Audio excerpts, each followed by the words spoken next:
Good morning. আবার একটা নতুন দিন শুরু হয়ে গেল চা আর বিস্কুটের সাথে। আজ চা বিস্কুট খেয়ে আমি চলে এলাম আমার কাজের ঘরে। একটু কাজ ছিল, সেই কারণে আমি চলে এলাম। আর ওপরে এসেই আমি জানলাটা খুলে দিলাম, দেখো। আর জানলা খুলতেই কলা গাছটা দেখলেই আমার মন ভালো হয়ে যায়, কেন জানি না, খুব ভালো লাগে কলা গাছটাকে আমার। আর এখানে একটু জল দেবো ভাবছি, দেখি এই গাছটাতে জল দেব, আর এটাতে দেব, এটাতেও অল্প দিয়ে দেবো। আর বনসাই যে বট, সেখানে রোজ জল দিলেও কোনো প্রবলেম নেই, জল দেওয়াই যায়। আর এটা বেশ ভালোই হয়েছে, পাতাগুলো কি সুন্দর, তাই না? আর এখানে এই ক্যাকটাসটা আছে, এখানেও জল দিয়ে দেবো। আচ্ছা, এবারে আমি এই মগটাকে আর তুলিগুলোকে ভালো করে ধুয়ে নিই, কারণ আগের দিন ধুয়ে রাখা হয়নি। আসলে বেশিরভাগ দিনই ধুয়ে রাখা হয় না। তোমরা যারা আর্টিস্ট, যদি আমার ব্লগ দেখে থাকো, তোমাদের সাথেও কি এরকম হয়? মনে হয়, কারণ কাজ করার পর আর তুলি আর মগ মানে ধুতে ইচ্ছে করে না আর কি। আর তুলিগুলো ধুয়ে কাজে বসতে না বসতেই কারেন্ট চলে গেছে।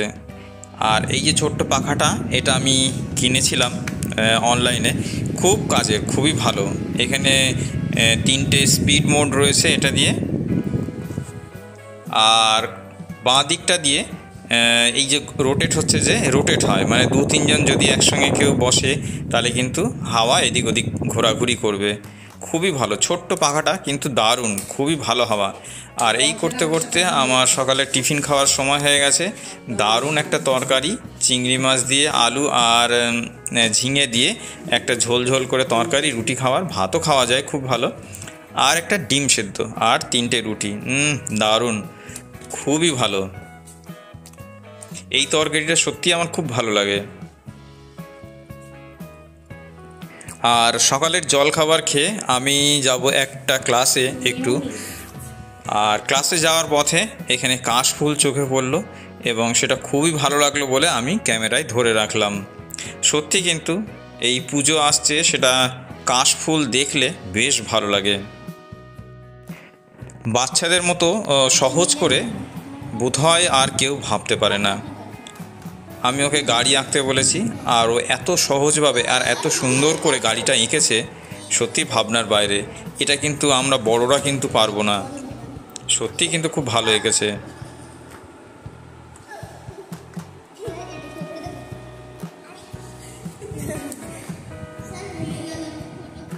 আর আগে আমি যে কদবেল মাখা নিয়ে এসেছিলাম কিনে, সেটা হচ্ছে গিয়ে ফ্রিজে ছিল।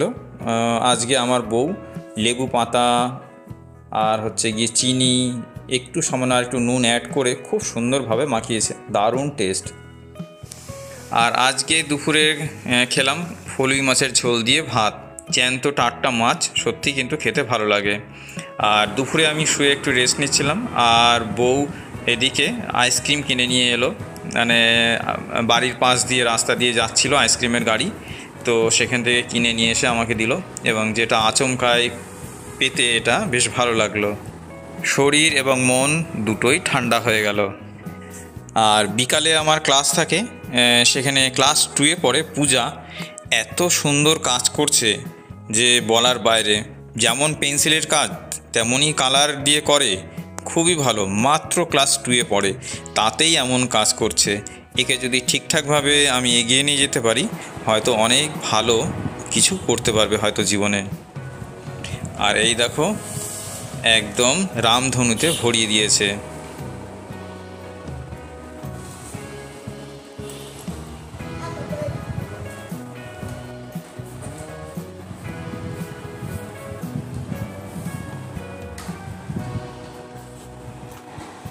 কিষানু, তোমার দাদুর বয়স কত? 83। ও, আর তোমার দাদু মারা গেছে কত বছর বয়সে? 80 বছরে মারা গেছে, আর বয়স হচ্ছে 83। এটা কি করে হলো? ও ডাক্তারখানায় যেতে যেতে 83 বছর হয়ে গেছে। আচ্ছা আচ্ছা ঠিক আছে। ক্লাস হয়ে যাওয়ার পরে আমরা দুজনে বিকালে গেলাম পাখির দোকানে আর মাছের দোকানে। এই দেখো বদ্রি পাখি কত সুন্দর। এক সময় আমাদের প্রচুর পাখি ছিল, মানে অনেক অনেক বলা যায়, প্রচুর পাখি ছিল। এখন সেই পাখি অনেক কমিয়ে আনা হয়েছে, 2 জোড়া মাত্র পাখি রয়েছে। হ্যাঁ অবশ্য মাছ এখন পরিমাণে বেড়ে গেছে, সেই কারণে মাঝে মাঝে এই দোকানে আসে এখন এই মাছ কিনতে। এই যে গোল্ড ফিশগুলো কি দারুণ লাগছে না?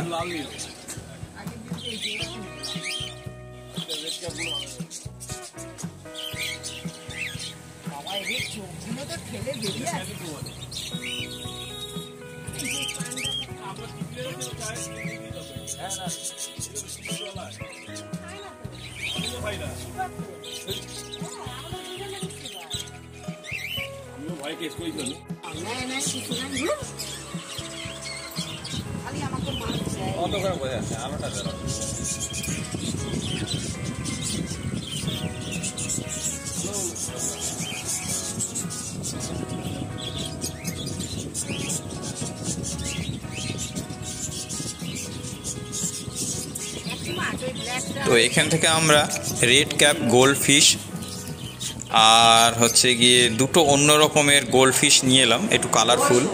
এই যে নিয়ে এসে এইভাবে রাখা হয়েছে কিছুক্ষণ, তারপরে ছেড়ে দেওয়া হবে এই মাছেদের সঙ্গে। আজকের ব্লগটা এই পর্যন্তই। আপনাদের যদি এরকম ব্লগ ভালো লাগে তাহলে অবশ্যই কিন্তু একটা লাইক করবেন, তাতে আমার কিন্তু মনোবল বাড়বে। হ্যাঁ আপনারা অনেকেই ভিডিও দেখেন কিন্তু একটা লাইক করেন না। একটা লাইক করলে কি এসে যাবে, কিন্তু আমার কিন্তু অনেক উপকার হতে পারে। তো দেখা হচ্ছে আবার একটা নতুন ব্লগে। ওকে টাটা, বাই বাই।